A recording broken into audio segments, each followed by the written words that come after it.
Hello नमस्कार। आइ हम सुना रहल छी श्री हरिमोहन झा जी द्वारा लिखल एकटा मैथिली कहानी माछक महत्व। ई हुनकर प्रसिद्ध उपन्यास खट्टर ककाक तरंग सँ लेल गेल अछि। तऽ सुनल जाओ। ओहि दिन माछ पर शास्त्रार्थ बजरि गेल। बात भेलै जे खट्टर कका पोखरि सँ स्नान केने चल अबैत रहथि। हम पुछलियनि कि खट्टर कका माछ खाय? खट्टर कका बजलाह, अवश्य अवश्य, कोन माछ छ? नेबो छ कि बाड़ी सँ नेने चलू? हम कहलियनि, केवल सिद्धांतक दृष्टिए पूछल अछि। खट्टर कका बजलाह, तखन महा अनर्थ कएल अछि। भोजन काल ककरो पुछिए जे की दही खाय और पाछा कहिए जे केवल सिद्धांतक दृष्टिए पूछल अछि, ई कोनो नीक बात थिक। जँ माछक गप करबाक हो तऽ सिद्धांतक दृष्टिए करक चाही। हम कहलियनि, एकटा वैष्णव जी आयल छथि, से सब लोकके कंठी बान्हऽ कहै छथिन। खट्टर कका बजलाह, पहिने हुनक इष्ट देवता रामचंद्र कहियो कंठी बन्हलथिन? देखऽ, विवाह में मीन पीन पाठिन पुराने, भरी भरी भर कहारन आने। महाराज राम के तऽ मृग्यो सँ प्रेम छलनि। क्षत्रिय भऽ कऽ शिकार नहि करतैथ, मांस नहि खैतैथ तऽ की बकरी के दूध पीब कऽ रहितैथ? अन्न शाक प्रिय शूद्रो वैश्यो दुग्ध दधि प्रिय, मत्स्य मांस प्रिय क्षत्रिय ब्राह्मणो मधुर प्रिय। और सीता जी तो आजन्म सौभाग्यवती रहली, माछ कियाक छोड़तैथ? हम कहलियनि, वैष्णव जी के सिद्धांत छनि जे माछ ककरो नहि खेबाक चाही। खट्टर कका, तहन की खेबाक चाही? काँट? हम कहलियनि, ओ माछ के अखाद्य बुझैत छथि। खट्टर कका बजलाह, से कियाक? एहि पर हम कहलियनि, ओहिमे जीव छै तें। खट्टर कका बजलाह, जीव तऽ वनस्पतियो में होइ छै, तखन माटि खौथ? हम कहलियनि, अन्न और फल के दोसर बात होइ छै। खट्टर कका बजलाह, दोसर बात की होइ छै? हम कहलियनि, ओकर चैतन्य प्रस्फुटित नहि रहै छै। खट्टर कका बजलाह, से तऽ अंडो में नहि रहै छै। हम कहलियनि, वैष्णव जी के कथ्य छनि जे मनुष्य स्वभावतः निरामिष भोजी थिक। एहि पर बजलाह, कदापि नहीं। यदि मनुष्य स्वभावतः निरामिष भोजी रहैत तऽ माछ के देखते मालजाल जकाँ सूंघि कऽ छोड़ि दैत। खयबाक चाही कि नहि, ई प्रश्ने नहि उठैत। हम कहलियनि, तखन अपने के की विचार? खट्टर कका बजलाह, विचार इएह जे हमरा लोकनि भेड़ी बकरी के श्रेणी में नहि छी। हम कहलियनि, अर्थात मांसाहारी छी, शाकाहारी नहि। खट्टर कका नोचि लेलनि। तखन कहय लगला, एक ठाम पहुनय में गेलहुँ तऽ पूछलक जी दही खायब कि दूध? हम उत्तर देलियनि, दही दूध में परस्पर विरोधक संबंध तऽ छै नहि, हो तऽ दुनू आनि सकै छी। तहिना मांस आ शाक में तो कोनो विरोध छै नहि। हमरा लोकनि उभय भोजी प्राणी थिकौं। दूध माछ दुनू में कोनो बातर नहि, झिंगो बेस आ झिंगुनियो बेस। हम कहलियनि, वैष्णव जी दांतक रचना सँ सिद्ध करैत छथि जे मनुष्य बानर जकाँ शुद्ध फलाहारी जीव थिक। मांस खयबा योग्य हमरा दांत हमरा लोकनि के अछिये नहि। खट्टर कका कहलनि, अछिये नहि तखन खाइ छी कोना? हम जे माछ खाइ छी से कि बिलाड़िक दांत सँ पैंच लऽ कऽ? जहाँ धरि दांतक प्रश्न छै, वैष्णव जी के चिंता करबाक कोनो प्रयोजन नहि।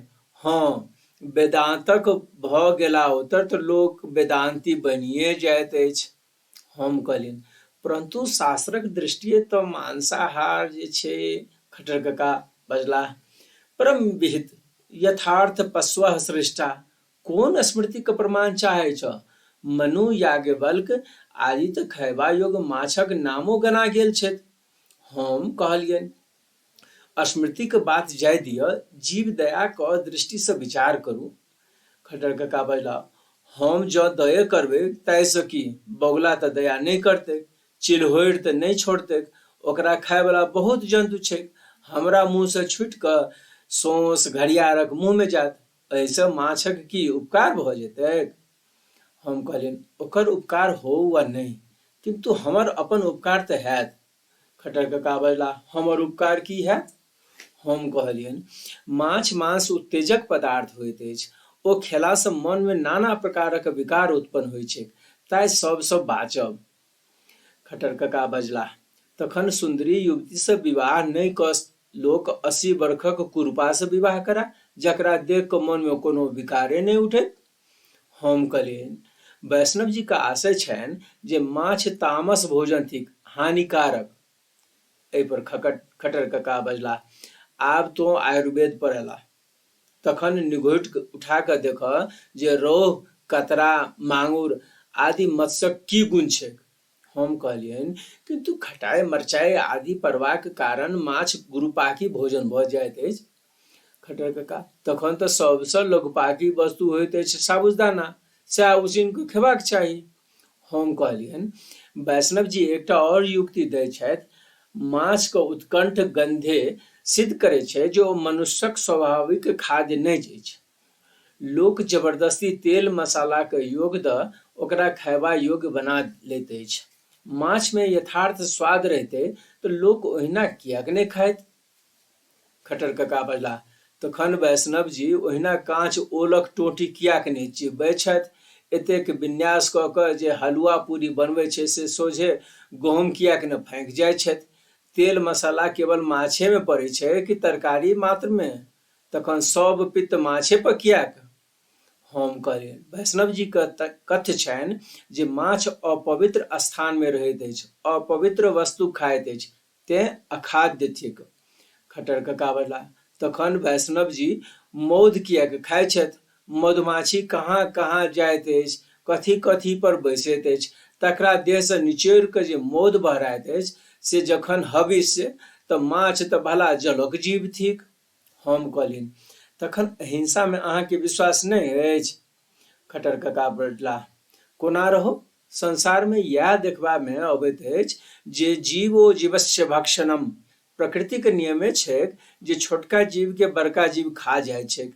इचना के पोठा, पोठा के सौरा, सौरा के बुआर, बुआर के तिमी आ तिमी के तिमंगल। यह मत्स्य न्याय सर्वत्र दृष्टिगोचर होइत अछि। सृष्टि के चक्रे हिंसा पर चलै छै। यदि भक्षक अपना भक्ष सँ प्रीत करय तऽ खायत की।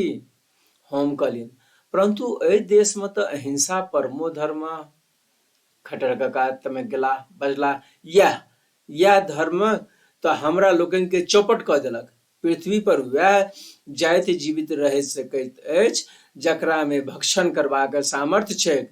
यदि अहिंसा का अर्थ होइक भक्ष बनि कऽ रहब तऽ सबसँ बड़का अहिंसक छी जनेरक गाछ, जे ककरो नहि किछु बिगाड़े छै, जकरा मन में अबै छोपि लिअ। हो बाबू, हम तऽ एहन जनेर बनऽ के हेतु तैयार नहीं छी।